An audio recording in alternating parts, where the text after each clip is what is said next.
Monsieur l'abbé, bonjour. Bonjour.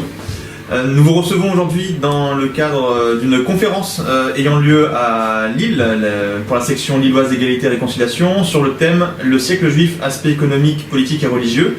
Merci de votre venue. Merci à vous. Nous allons donc vous poser quelques questions, cette fois-ci sur l'actualité. L'affaire Mila permet au président Emmanuel Macron de mettre en avant le droit au blasphème et la caricature des religions. La droite catholique se place derrière une jeune blasphématrice par rejet de l'islamisation. Quel est votre point de vue sur cette affaire ? Alors, je ne suis pas non plus un spécialiste de l'actualité, je suis plus un homme des principes. On a moins de risque de se tromper, parce que dès qu'on rentre dans l'incarnation des problèmes, il y a 1000 nuances et 1000 circonstances qui vous échappent, donc c'est toujours plus difficile d'être juste sur l'actualité, surtout quand on n'y est pas préparé. D'abord, vous parlez d'une droite catholique, là encore les mots ne veulent plus rien dire. D'abord, la droite, ça ne veut rien dire, c'est un concept purement biaisé. Un catholique n'est ni droite ni gauche, mais enfin peu importe, les mots sont attribués comme ça.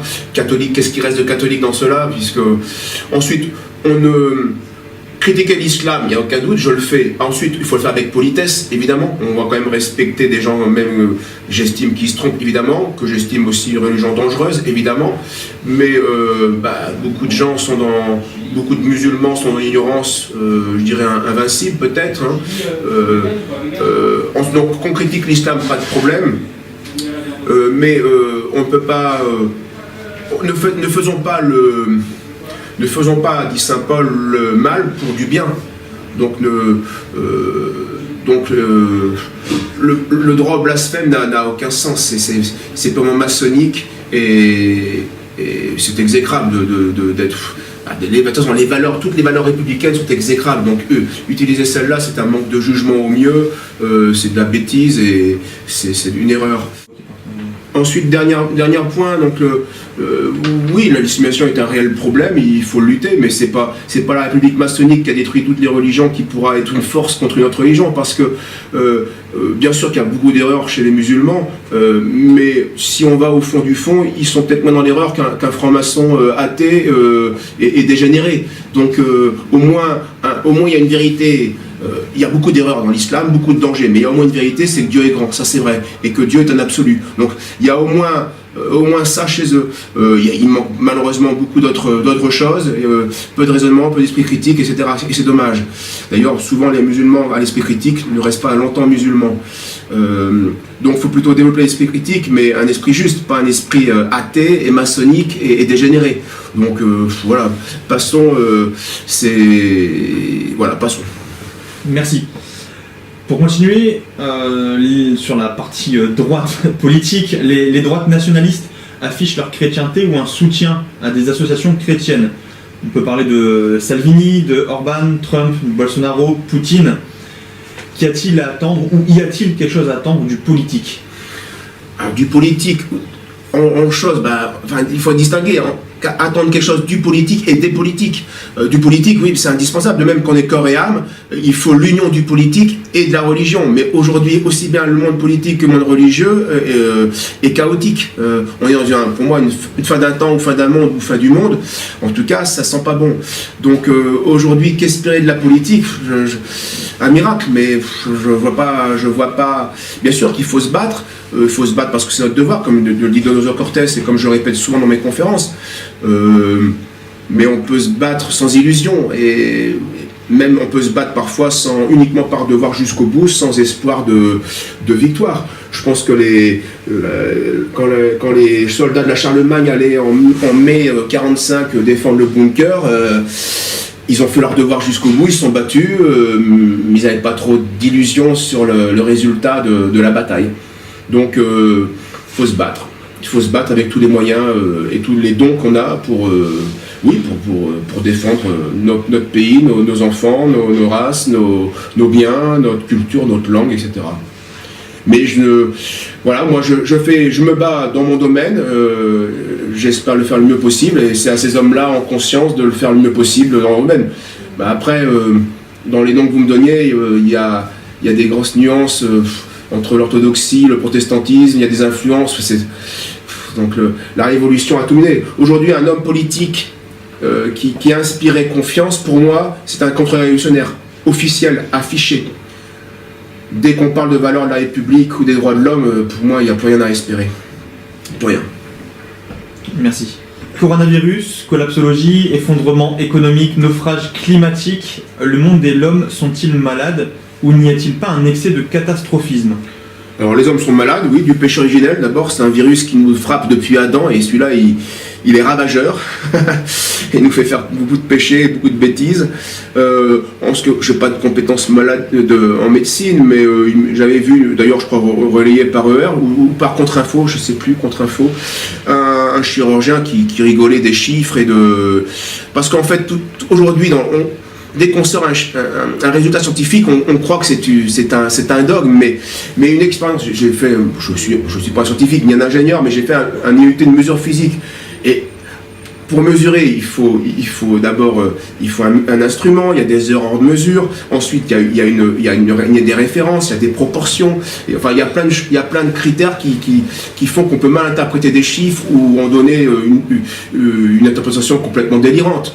Donc aujourd'hui on cherche le catastrophisme pour plusieurs raisons, évidemment pour faire peur, pour accentuer le mondialisme, car tout ce qui peut accentuer le mondialisme va être surligné par les médias, et donc les maladies qui transcendent les frontières, c'est idéal pour les cosmopolites qui ne veulent plus de frontières. Donc pour eux, c'est du pain béni. Et puis ensuite, ça fait, on le dit bien, bad news, good news, hein, qu'une mauvaise nouvelle pour les journaux, c'est toujours une bonne nouvelle. Donc tout ça font que... Donc en conclusion, par rapport au catastrophisme, oui, évidemment, on tire sur la corde, on abuse de cela, on joue. Je crois qu'il faut là encore rester dans le réel et éviter le virtuel. C'est pas parce que les médias... Quand les médias crient, bon, je crois qu'il faut toujours retraduire ce que nous disent les médias. Donc s'ils paniquent, on n'a pas à paniquer a priori. Hein. S'ils sont pas contents, on a plutôt raison d'être contents. S'ils se scandalisent, on doit plutôt être fiers, etc. Donc c'est pas compliqué aujourd'hui. Nous avons rendu la tâche facile. Merci. Transition toute trouvée, vous avez parlé de rester dans le réel. Depuis plusieurs mois, des enfants, adolescents meurent électrocutés dans leur bain par leur smartphone en charge. Peut-on dire que la jeunesse est absorbée par les écrans jusqu'à en mourir, même si les morts sont peu nombreux, en perd-elle toute notion du danger, du réel? Et de ce fait, votre livre, Les écrans, reste-t-il plus que toujours d'actualité? Oui, le monde est mal. C'est la conséquence logique d'un monde qui est mort. Les parents qui laissent faire n'importe quoi, démission de l'autorité. Déjà, ils sont morts dans l'âme. Quand on est scotché à ce point-là à un écran, c'est qu'on est déjà déshumanisé. Donc, c'est triste, bien sûr, mais c'est une conséquence ultime, logique d'un monde qui n'a pas dû la tête, qui n'a pas dû complètement la tête. Donc, oui, les écrans sont... Regardez, dans les pharmacies, dans les postes, maintenant, il y a des écrans partout. On le sait bien, on a dépassé même 84 et Big Brother. C'est effrayant. Donc, rares sont les parents qui... Dans mon livre, sur l'écran, la moitié de mon livre est un résumé de cet ingénieur en neurosciences, M. Desmurger, qui a fait un livre merveilleux, un deuxième d'ailleurs récemment. Mais c'était le premier dont je me suis inspiré, puis j'ai été plus loin que lui, puisque lui, il a une démarche purement scientifique, moi j'ai une démarche morale et théologique. Mais il disait bien que avant 7 ans, c'est pas une seconde d'écran, sinon on fait du mal à son enfant. C'est criminel. Donc là encore, on voit bien le bien commun. Une société qui mériterait ce nom, avec des chefs qui cherchent le bien commun, eh bien, devrait agir en ce sens. On voit bien que l'argent rend fou, et c'est l'argent qui domine. Donc, là, tout se tient dans une société, et ce sont les effets collatéraux, et ce n'est pas les plus graves, c'est les plus visibles, les plus spectaculaires. Mais l'écran a détruit les liens sociaux, et c'est déjà fait dans nos manières de vivre. Je me souviens au service militaire, j'ai été en Afrique missionnaire 10 ans, mais au service militaire, j'étais pas encore été en Afrique, je crois, non. Et il y avait un gars des îles, là, Martiniquais peut-être, voilà, c'était peut-être un Martiniquais, et il disait, mais c'est incroyable, chez vous, les voisins dans les immeubles, ils se connaissent même pas, ils se parlent même pas. Chez un Africain, c'est inconcevable. C'est inverse. C'est-à-dire, on vit sur la vie, il n'y a pas de vie privée, tout se sait, il n'y a pas de respect humain d'ailleurs.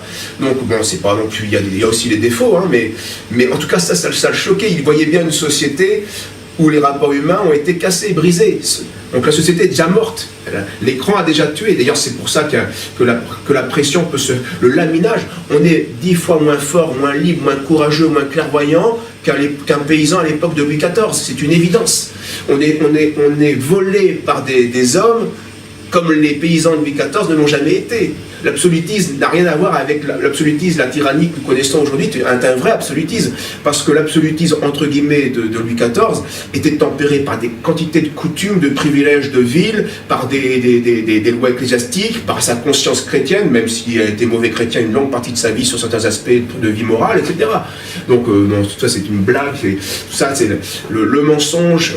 Satan, nous dit l'Écriture, est prince du mensonge et homicide dès le début. Donc, il n'a pas changé de technique, il ment et il tue. Donc, et pour tuer, c'est pas nécessairement la haine de l'autre, c'est aussi des faux principes qui nous font conduire à des impasses qui nous tuent. Desmurger, non, ça c'est pas un Desmurger, c'est un autre ingénieur en neurosciences qui a cette expérience. Je vous la livre parce qu'elle est extraordinaire. C'est dans son livre, dont je me suis servi entre autres aussi, dans ma question juive, son livre « Révolution sexuelle et permissivité ». Il raconte une expérience faite sur des rats. Un rat dans une cage, qui par hasard va passer, on lui a mis des électrodes sur ce cerveau, sur les parties qui procurent la sensation de plaisir, notamment de plaisir sexuel. Et le rat est seul dans sa cage, il marche à un moment sur un bouton qui va faire le contact et qui va envoyer une décharge électrique dans son cerveau et qui va lui faire sentir le plaisir. Eh bien, comment réagit l'animal une fois qu'il a découvert ce bouton? Eh bien, il peut appuyer jusqu'à 5000 fois par heure sur ce bouton. Il devient fou de plaisir, un plaisir qui n'a plus aucun sens. Ensuite, on introduit une femelle en chaleur. Donc, normalement, un rat normalement constitué s'occupe de cette femelle en chaleur. Il la méprise, il reste sur son virtuel et il appuie sur le bouton. On lui met de la nourriture, il ne la mange plus. Regardez notre mode de vie, on mange à n'importe quelle heure, on est complètement désaxé, désordonné. C'est une catastrophe, on ne sait même plus regarder le ciel et les étoiles parce que l'électricité nous a... Et pour moi, je vais vous dire, j'ai été en Afrique, j'ai vu la différence. Alors c'est le péché, hein. Le péché concerne tout le monde, pas que les Africains, hein. Mais en Afrique tout est plus simple à voir parce qu'il y a moins justement d'écran, moins de florilèges, moins de culture aussi, moins de civilisation, donc il y a moins de filtres. On voit la nature à l'état brut, entre guillemets. J'ai vu des villages africains sans électricité et des villages africains avec électricité. C'est une catastrophe à l'électricité. Au moins, bien sûr, il y a la sorcellerie dans le village sans électricité, il y a le péché d'impureté, il y a tout ce qui concerne l'homme, classique. Mais c'est encore pire qu'en l'électricité. Ça a décuplé toute la malice, ça a tout détruit, et le peu d'ordre naturel qu'il y avait encore entre les liens père et mère, entre des liens sociaux, ils disparaissent. C'est une catastrophe. Nous sommes dans un néant, on est dans un abîme sans fin. On est dans un train élancé qui va aller jusque dans le mur. Donc pour conclure, je ne croirais, moi, à une restauration politique, entre guillemets, que quand nous n'aurons plus l'électricité sur Terre. Voilà. C'est un peu provocateur de dire ça comme ça, mais c'est pour vous faire sentir l'idée. Je crois que l'homme aujourd'hui a une telle puissance, certes, mais l'homme n'est pas meilleur qu'avant. Donc l'homme, toujours aussi mauvais, avec toujours plus de puissance, ça ne peut rien donner de bon. Ça ne peut être que chaotique. Il faut un miracle religieux, il faut un miracle de grâce et de vertu intérieure pour que toute cette force extérieure soit dirigée, maîtrisée à bon escient. J'en vois pas le chemin. Voilà ma réponse. Merci pour ce long exposé. Merci à vous. Pour terminer, on y va. Vous parlez de grâce, de combat, aussi de culture historique. Vous avez monté votre maison d'édition, Édition Saint-Agobard. Exact. Tout un peu, question toute simple, pourquoi avoir choisi ce saint? Ah, grande question. Saint-Agobard est un archevêque de Lyon du 8e siècle, sous Louis le Pieux. Je l'ai choisi pour plusieurs motifs. D'abord, les Juifs le considèrent comme le père de l'antisémitisme moyenâgeux, chrétien. Ça m'a plu. Je dis, intéressant, comme...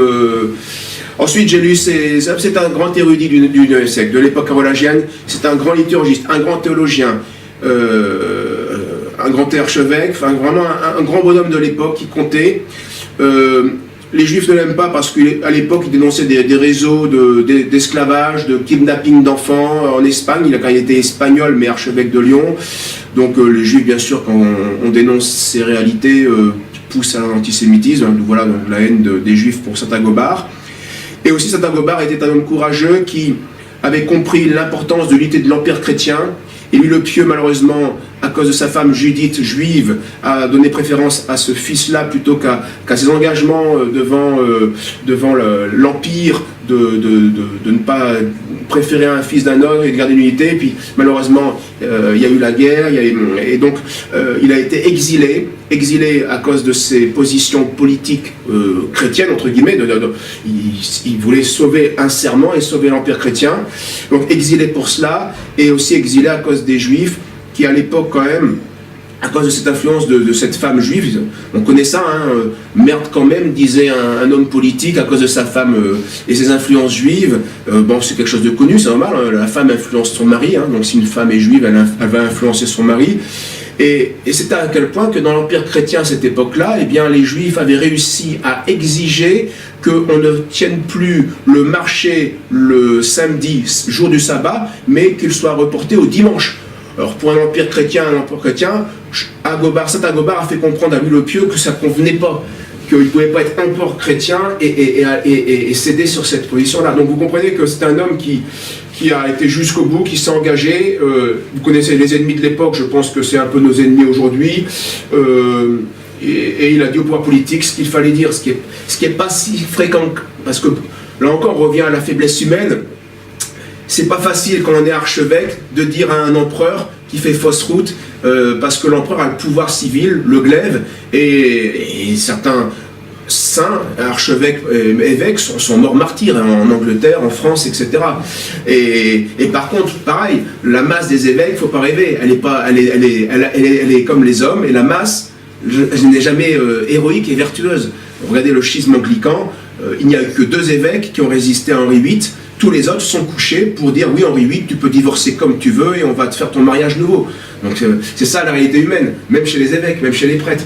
Donc tout ça me fait dire que c'était un saint qui méritait d'être honoré parce qu'il était complètement oublié. Évidemment, à l'époque carolingienne, aujourd'hui, on n'enseigne plus à l'école, ça ne fait, alors que c'est une ligne d'heure de gloire. L'époque carolingienne a ses faiblesses, ses limites, le péché est de toute époque, mais elle a vraiment donné une ligne directrice, elle a fondé quelque chose sur 800 ans. Et c'est seulement Napoléon qui a détruit cette œuvre, je dirais, définitive après la Révolution. Voilà pourquoi je valide d'honorer Saint Agobard. Merci à vous.